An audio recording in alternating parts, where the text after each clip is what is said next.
Hürmetli vatandaşlarım, leşimizin ikincisine başlaymayız. 2015 yılı 6. ayının 9.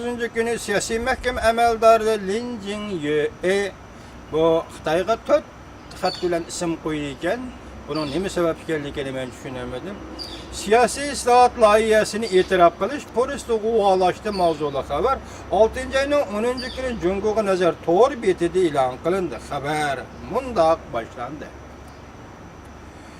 Bir hafta qoldi. Şanganda yo'l qo'yilgan qonun chiqarish komitetining tekshirib bekitishiga topshiriladigan siyasi islahat qonun loyihasining ma'qullikda o'tishi polistining qo'g'alashganligini siyasi mahkamening boshlig'i Lin Xanim itiraf qildi. Biz buni qisqartib Lin Xanim deylik. 6. ayının 4. günden başlap Şangang Memuriyet Başlığı Yang Junyin bilen siyasi mahkemenin başlığı Lin Xanim siyasi islahat kanun layihəsinin ma'qullanışı qarıştırıvatqan Qanun Çıqırış Komitetinin əzaları mandaq etqan Qanun Çıqırış Komitetiga saylab kirgizilgan Xan demokratizmchilar əzaları bilen fikir almashtırıp, meydan almashtırıp, göz qarash almashtırıp, ularga nasihat qo'yliq qilmoqchi bo'lgan edi. Siyasi mahkeme başlığı Lin Xanim 27 nafar pandemokratizmchi a'zolarga nasihat qilish jarayonida Huang Liumin, Peng Guoyi qatorliq pandemokratizmchi a'zolar bu xonim bilan ko'rishni rad qildi. Biroq Lin Xanim 9. günü memurlar yig'ini qatnashishdan burun hozirgacha pandemokratizmchi a'zolarning hammasi yo'q qildi ko'rsatgandek 27 nafar a'zoning hammasi Lin Xanim bilan ko'rishganda siyosiy islohot qonun loyihasini inkor qiladigan maydonini o'zgartmagan. Pandemokratizmchilar siyosiy qonun ya siyosiy islohot qonun loyihasini inkor qilish maydonini o'zgartmagan.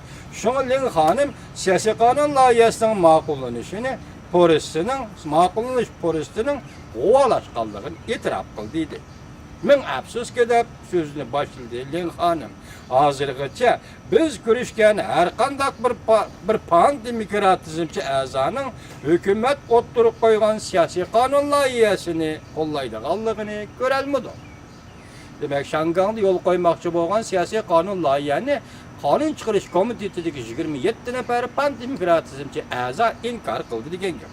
Shuning uchun agar kishilar mendan kelar hafta chorshanba kuni ovoz qo'yiladigan siyosiy islohot qonun loyihasining ma'qullanish natijasi qanday bo'ladi deb so'raydigan bo'lsa, men bugundan boshlab siyosiy islohot qonun loyihasining Qonun Çıqarish Komitetida ma'qullanish polisti qo'g'alashdi deb javob beraman. Lin Xanim İşçilar Partisining raisi Li Cho'rin bilan ko'rishganda Li Cho'rin mundaq ko'rsatdi. Hayotlik yoki turmush uchun biz siyosiy islohot qonun loyihasini qat'iy inkor qilib, Shangangning qadr-qimmatini qaytarib kelamiz. Butun dunyoga jakarlaymizki, Shangangga saxta saylam kerak emas. Siyosiy islohot qonun loyihasi ma'qullikda o'tmasa, Shangangning vaziyati qanday bo'ladi? Bizning tayyorlagan xabarlarimiz vaqt mahduti bilan bir kun kechikkanligi uchun, ya'ni yangi xabarlarga duchor bo'lib turibmiz. Bugun Shangangda el rayini sinash bo'yicha yoki siyosiy qonun loyihasini o'ttirib qo'yishni qo'llash va qo'llamaslik bo'yicha Shangang xalqi g'alaba qildi. 43% Shanganglik bu siyosiy islohot qonun loyihasidan yo'lga qo'yilishiga, Shangangda yo'l qo'yilishiga qarshi turdi. 41%lik Shanganglik buni qo'llaganda uning maydonining nima ekanligini biz to'liq bilmasakmi, lekin qarshi turish Shangang xalqining Jungo belgilagan siyosiy qonun loyihasi islohoti, masalan, Xitoyda Shangangda yo'l qo'yilgan islohotga 43% Shanganglik qarshi turdi. Bu vaziyat Jungoning navbatdagi vaziyatiga va kelgusi qanday ta'sir ko'rsatadi? Shangangning keyingi mavjudligi va keyingi bosqichdagi harakatlariga va Shangangning keyingi bosqichda qiladigan ishlarga qanday ta'sir ko'rsatadi? Menimcha Shangang Xitoy munosabati nozik bir davrga kirib qoldi.